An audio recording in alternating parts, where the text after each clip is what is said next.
Oke, penerapan dari kesebangunan yang selanjutnya itu adalah kesebangunan pada segitiga siku-siku.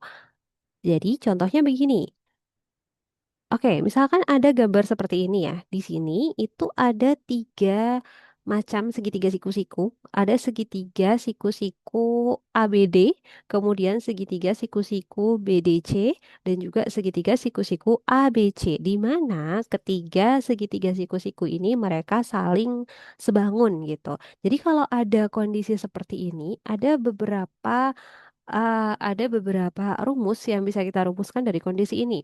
Yang pertama, adalah apabila kita akan, jadi ini ada polanya nih, ada pola yang mudah untuk memahami dan menghafalkan bagaimana sih kita mencari sisi, misalkan kita mau mencari sisi AB atau kita mau mencari sisi BD atau kita mau mencari sisi BC. Itu ada beberapa cara yang bisa kita rumuskan dari kondisi ini. Contoh yang pertama, kalau misalkan kita mau mencari sisi BC dulu ya, kita mau mencari sisi BC.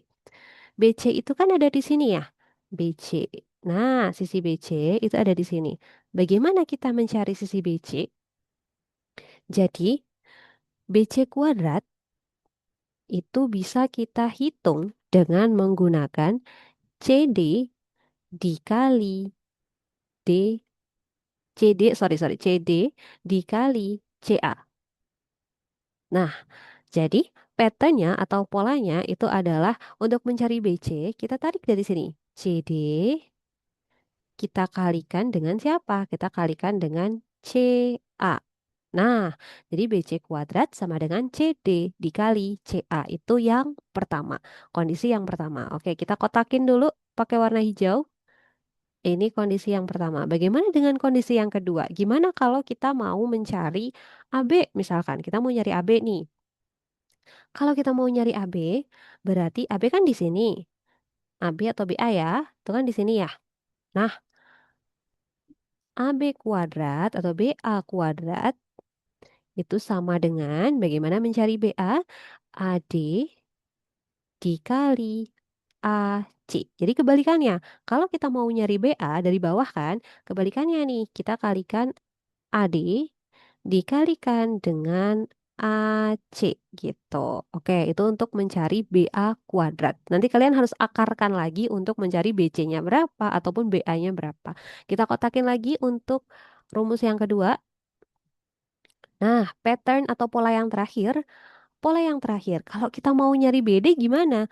Kalau kita mau nyari BD yang pas di tengah ini, nah kalau kita mau nyari BD berarti polanya adalah BD kuadrat sama dengan CD kuadrat dikali, sorry ini bukan kuadrat ya, CD dikali DA. Oke, udah ketemu nih, ini adalah pattern yang terakhir. Jadi patternnya kalau di tengah-tengah itu kita mulainya dari sini. Kalau di tengah-tengah berarti mencar. DC atau CD dikali dengan DA gitu. Oke, ini adalah tiga rumus yang bisa kita hafalkan dengan polanya aja. Kalau kita mau nyari BC, seperti yang warna merah itu tinggal kita tarik garis aja. Kita tarik garis dari C ke D, kemudian C ke A. Kalau kita mau nyari BA, sisi yang bawah alasnya, berarti kita tarik aja perkalian dari A ke D, kemudian A ke C. Kalau kita mau nyari yang di tengah-tengah, di mana BD yang akan kita cari, berarti nanti kita kalikan, kita tarik garis dari tengah, dari D ke C, dikali dengan D ke A. Pokoknya polanya seperti itu. Nanti hurufnya berubah-ubah. Kalau kalian sudah hafal dan memahami polanya, itu sudah gampang untuk diterapkan ke soalnya gitu ya. Oke, coba kita praktek ke soalnya aja. Soalnya begini, ini kondisinya sama seperti tadi ya. Kondisinya sama persis, hanya agak sedikit berbeda aja ukurannya. Di situ diketahui panjang AD. Panjang AD adalah 18 cm. AD itu di mana? AD itu ada di sini. Ini 18 cm, kemudian CD 32 cm. Pernyataan berikut yang benar adalah, coba kita telusuri satu-satu pernyataannya. Panjang AB adalah 20 cm. Coba kita lihat AB, di manakah AB? AB itu ada di sini, panjang AB. Nah, AB itu ada di sini. Berarti bagaimana perkalian AB? Perkaliannya AB adalah AD dikali dengan AC.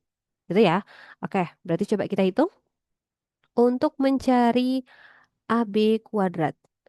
AB kuadrat itu sama dengan 18 dikalikan dengan 18 tambah 32. 18 dikalikan dengan 50. 18 dikali 50 itu 900 ya.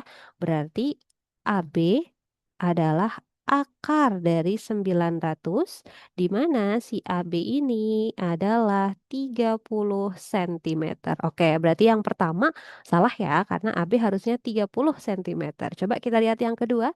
Untuk yang kedua BD. Oke, BD. Coba kita hapus dulu garisnya, garis bantunya.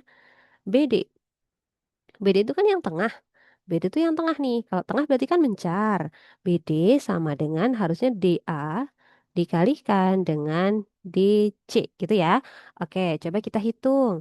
BD kuadrat itu sama dengan 18 dikalikan dengan 32. Hasilnya adalah 576. Oh, berarti BD itu adalah akar dari 576. Berapa sih akar 576? BD. Oke, akar dari 576 itu adalah 24 cm. Oke, berarti betul. Jawaban yang kedua itu betul. Kita simpan dulu jawaban yang kedua karena ini pilihan ganda kompleks ya. Jadi ini kita simpan dulu. Apakah ada jawaban lain yang betul? Coba kita lihat. Di situ ada BC.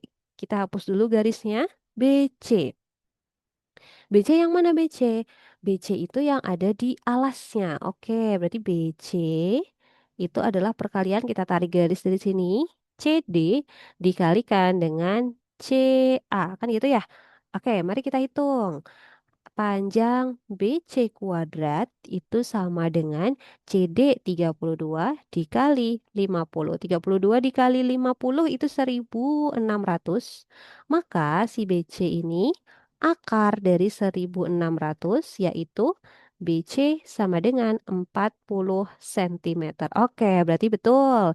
Jawaban yang C juga ternyata merupakan jawaban yang benar. Terakhir, panjang AC. Coba kita telusuri lagi. Kita hapus garis bantunya lagi. Terakhir adalah panjang AC. AC itu adalah dari sini ke sini. Oke? Berarti otomatis tinggal kita jumlahkan aja.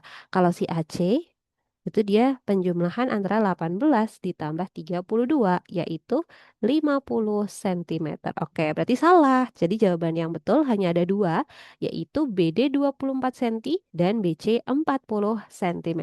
Gitu ya. Oke, gampang sekali. Nah, nice. Itu adalah penerapan dari kekongruenan pada segitiga siku-siku. Tinggal satu lagi hal yang akan kita bahas, yaitu kekongruenan pada trapesium.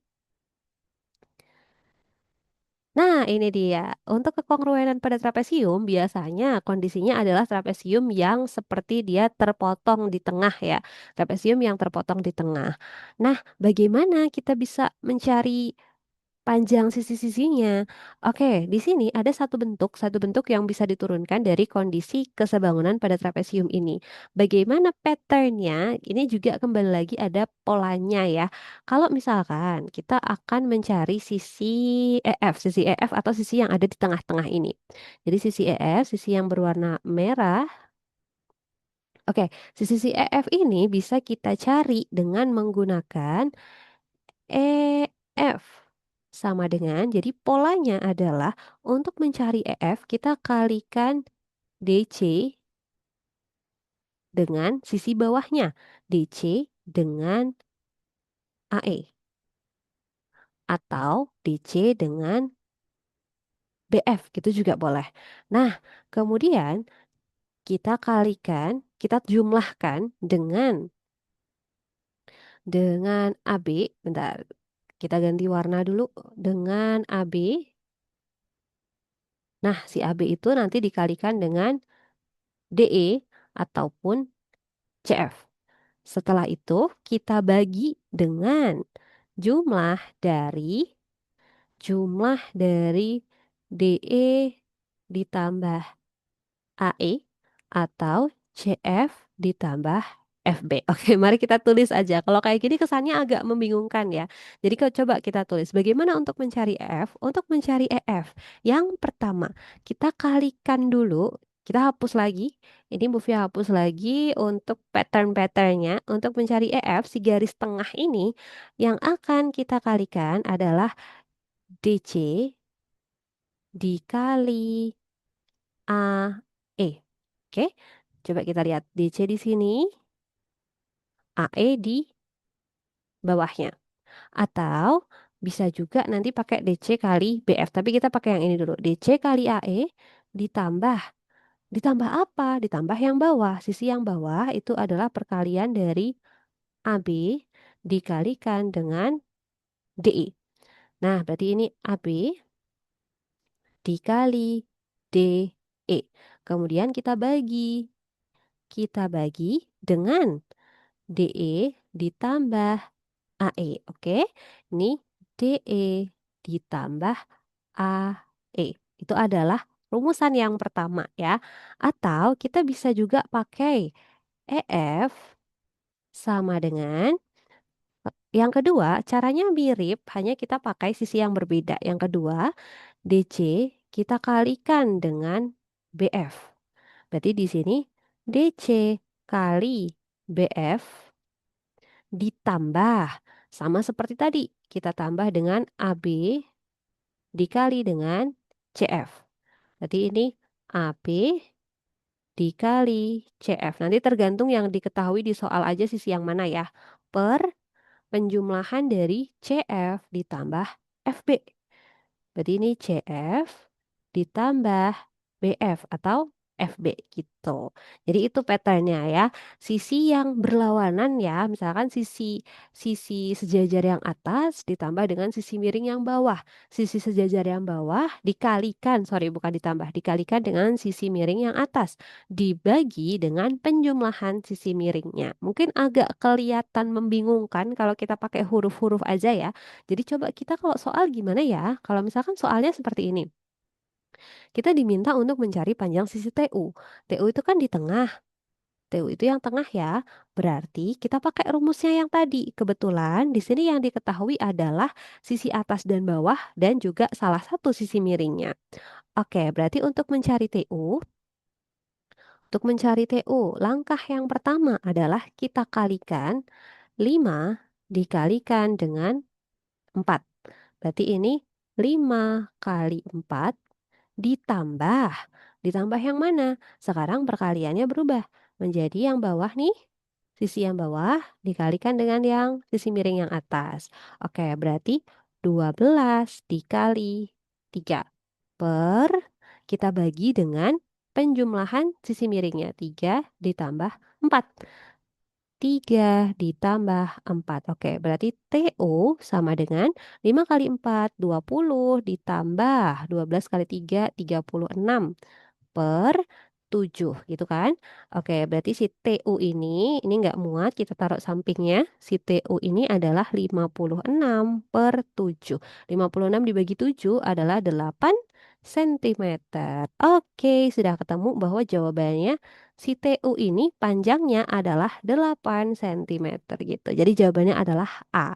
Nah, itu dia tadi beberapa pembahasan tentang soal-soal yang berkaitan dengan kekongruenan maupun kesebangunan gitu. Kalau misalkan ada pertanyaan, silahkan bisa drop di kolom komentar aja. Nanti biar Bu Via tanggapi bagaimana pertanyaan-pertanyaan kalian, nanti Bu Via jawab di kolom komentar gitu. Oke?